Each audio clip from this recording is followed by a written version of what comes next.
Supreme court में जुल्फिकार अली भुट्टो की फांसी के खिलाफ सदारती रेफरेंस की समाअत। चीफ जस्टिस काजी फायज ईसा की सरबराही में 9 रुकनी लार्जर बेंच ने समाअत की। बिलावल भुट्टो सरदारी भी कमरा अदालत में मौजूद थे। जस्टिस काजी फायज ईसा ने रिमार्क्स दिए, हमारा असल फोकस आईनी पहलू की तरफ है। जस्टिस मंसूर अली शाह का कहना था कि इस केस में असल सवाल ये है कि क्या अदालती कार्रवाई में प्रोसेस दुरुस्त अपनाया गया या नहीं।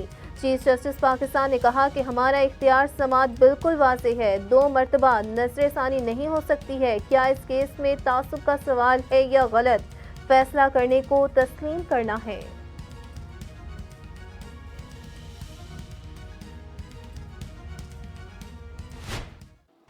अपना और पाकिस्तान पीपल्स पार्टी का कोई जल्दी नहीं है। हम अपना मौकिफ पे कायम है, ना ही हम अपना मौकिफ तब्दील कर रहे हैं। अगर किसी और ने अपने मौकिफ तब्दील करना है तो प्रोग्रेस हो सकता है।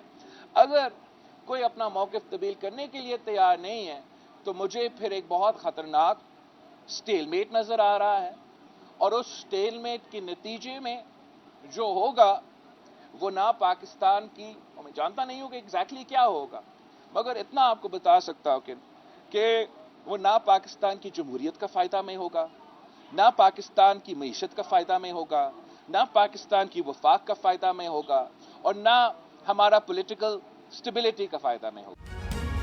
चेयरमैन पाकिस्तान पीपल्स पार्टी और साबिक वज़ीर ख़ारजा बिलावल भुट्टो सरदारी कहते हैं, उम्मीद है आइन के बानी को आला अदलिया से इंसाफ मिलेगा। जुल्फिकार अली भुट्टो का अदालती कत्ल किया गया। अदालती कत्ल आमरीत के दौर में हुआ। इलेक्शन में पाकिस्तान की अवाम ने किसी एक जमात को मुकम्मल मैंडेट नहीं दिया। अवाम चाहते हैं कि मिलकर इस मुल्क को चलाया जाए, मुज़ाकरात से ही मसाइल का हल निकाला जा सकता है। पीपल्स पार्टी ने फैसला किया है कि जो हमारे पास आए हैं उनसे मिलकर बात करेंगे। मुझे नून लीग को वोट देना है तो उसे अपनी शराइत पर दूंगा, नून लीग की शराइत पर वोट कैसे दूं। जब आप जर्नलिज्म करते हो तो आपको जर्नलिज्म के भी उसूलों को पे खड़े होना चाहिए। अगर कोई मौलाना या कोई और कोई बात करता है तो आप उनसे पूछें। मेरे ऊपर इल्जाम लगाने से पहले आप वो सबूत पेश करें कि अगर मेरा मुलाकात हुआ भी सही तो क्या उस मुलाकात में मैं जमहूरियत और आइन का बात कर रहा था या मैं अपने आप का बात कर रहा था। सहाफी के जनरल बाजवा से मुलाकात के सवाल पर बिलावल भुट्टो बरहम, कहा आपके पास क्या सबूत है कि मैं एस्टेब्लिशमेंट से मिला हुआ हूँ। मुझ पर इल्जाम लगाने से पहले सबूत दें। अगर मौलाना या कोई बात करते हैं तो उनसे पूछें। अगर मेरी मुलाकात हुई भी तो क्या मैंने जमहूरियत आइन पर बात की या सौदेबाजी की।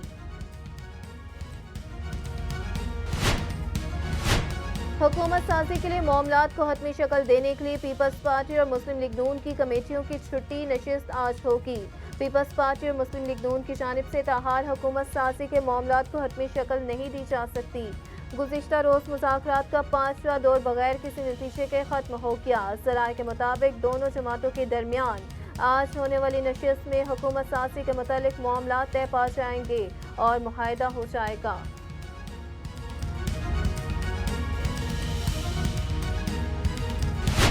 इन सब वाकयात जो हुए प्री पोल और पोस्ट पोल रिगिंग में, उन्हें उसके बावजूद एक लाउड एंड क्लियर, बुलंद और साफ मैंडेट और फैसला दे दिया है। चाहे कोई माने या ना माने, वो फैसला उन्होंने उम्मीद और जमहूरियत के हक में दिया है। कोई माने या ना माने, ये फैसला पीटीआई और इमरान खान साहब के फेवर में दिया है। पीटीआई रहनुमा और सेनेटर अली सफर का इलेक्शन कमीशन हुकाम को सेनेट में बुलाने का मुतालबा। कहा इलेक्शन कमीशन हुकाम को बुलाकर जो मैंडेट चोरी किया उसका पूछा जाए। पाकिस्तान के अवाम ने पीटीआई को वोट दिया। इलेक्शन कमीशन के ऐलान से पोलिंग डे तक प्री पोल धांधली हुई। उनका कहना है कि तहरीक इंसाफ से बल्ले का निशान लेकर जमहूरियत को सबसे बड़ा जख्म दिया गया। सुप्रीम कोर्ट का फैसला गलत है। पेशावर हाई कोर्ट का फैसला तारीखी है। जाली इलेक्शन के नतीजे में कोई हुकूमत अगर बनेगी तो वो जाली होगी। इसलिए मैं ये मुतालबा करता हूं कि इलेक्शन कमीशन ऑफ पाकिस्तान अपनी दस्तूरी जिम्मेदारी पूरी न करने पर माफी मांगे। चीफ इलेक्शन कमिश्नर मुस्तफी हो, उसके खिलाफ कॉन्स्टिट्यूशन के आर्टिकल 6 के तहत कार्रवाई की जाए और कौम के 50 अरब रुपए जो इस इलेक्शन के ऊपर खर्च हो गए हैं वो उन चंद लोगों से वापस लिए जाए जिन्होंने इस इलेक्शन के अंदर धांधली की।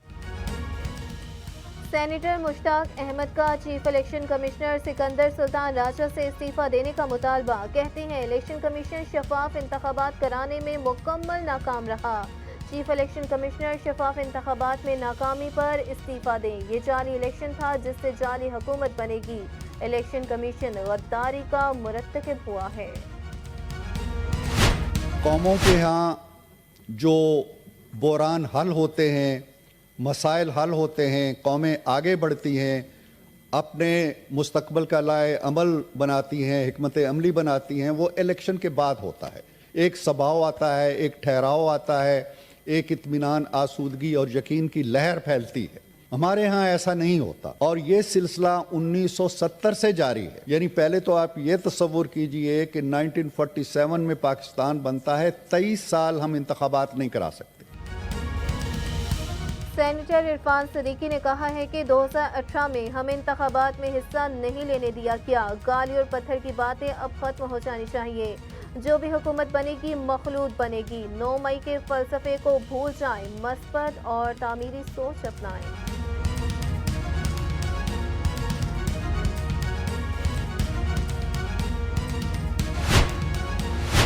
पीपल्स पार्टी की सीईसी का फैसला है कि हुकूमत का हिस्सा नहीं बनेंगे। फैसल करीम कुंजी कहते हैं नून लीग के साथ 16 माह इत्तेहाद का तजुर्बा अच्छा नहीं रहा। चाहते हैं कि माजी में जो मसाइल रहे वो अब मुस्तकबिल में ना हो। पीपल्स पार्टी और नून लीग के मंशूर में फर्क है।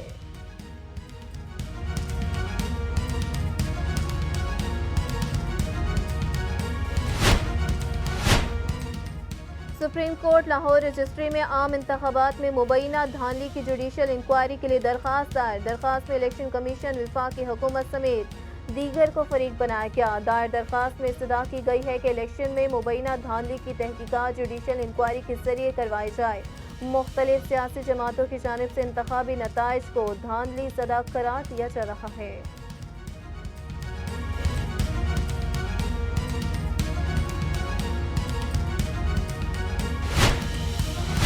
आज़ाद उम्मीदवारों का सुन्नी इत्तेहाद कौंसिल में शमूलियत का मामला। सुन्नी इत्तेहाद कौंसिल ने मखसूस नशिस्तों के हसूल के लिए इलेक्शन कमीशन में दरख्वास्त जमा करवा दी। दरख्वास्त में मौक़िफ़ अपनाया गया कि तहरीक इंसाफ की हमायत याफ्ता 50 कामयाब आज़ाद उम्मीदवार अब तक सुन्नी इत्तेहाद कौंसिल में शामिल हो चुके।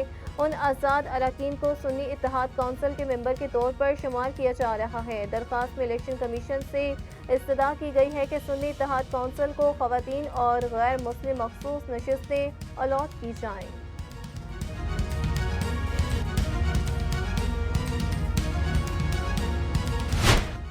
इस वक्त हॉट सीट वज़ीर आज़म की कुर्सी बड़ी गर्म कुर्सी बन चुकी है। सबको पता है कि जो बैठेगा वो जलेगा। ये कुर्सी हमारी है। 180 सीटें पूरे पाकिस्तान में हमारी हैं, जो डाका डाल के छीन के इन चोरों, डाकुओं, लुटेरों को दी गई हैं। जो पहले तो पैसे के डाकू थे, मनी लॉन्ड्रर्स थे, अब हमारे मैंडेट के डाकू भी हो चुके हैं। एक दूसरे को सीट पर बिठाने की कोशिश की जा रही है। चोरीशुदा कुर्सी पीपल्स पार्टी, नून लीग और MQM की सियासी कब्र बन जाएगी। कराची की अदालत में पेशी के बाद मीडिया से गुफ्तगू करते हुए हलीम आदिल शेख ने कहा कि अली जैदी जैसे लोगों ने बानी PTI की कमर पर छुरा घोंपा।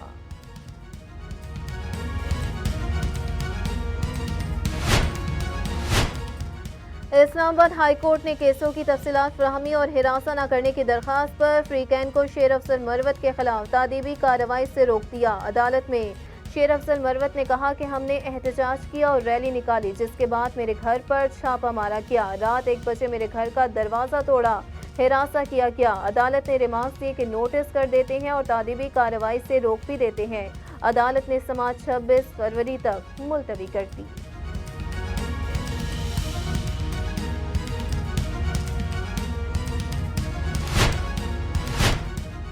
190 मिलियन पाउंड्स रेफरेंस में बानी PTI और बुशरा बीबी पर फर्द जुर्म की कार्रवाई एक बार फिर मौखर। फासिल अदालत के नए तैनात जज नासिर जावेद राना ने ताहाल चार्ज नहीं लिया।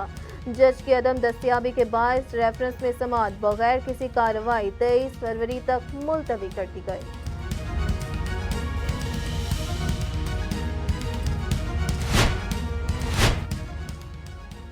नून लीग पंजाब की पार्लिमानी पार्टी का इजलास 21 फरवरी को जाती उम्रा में होगा। सदारत मुस्लिम लीग नून की नामजद वज़ीर आला पंजाब मरियम नवाज करेंगी। इजलास में पंजाब से मुंतखब होने वाले लीगी अरकान असम्बली शिरकत करेंगे।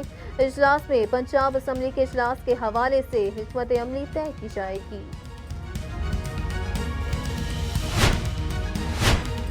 और इस्लामाबाद के इंसदाद दहशतगर्दी की अदालत ने जुडिशल कॉम्प्लेक्स तोड़ फोड़ केस से फरूख हबीब को डिस्चार्ज कर दिया गया। तफ्तीशी अफसर ने अदालत में बताया कि हमें फरूख हबीब की गिरफ्तारी मतलूब नहीं है। फरूख हबीब की जानिब से दरख्वास्त कबल गिरफ्तारी जमानत वापस ले ली गई है। अदालत ने तफ्तीशी अफसर के बयान की रोशनी में फरूख हबीब को केस से डिस्चार्ज कर दिया।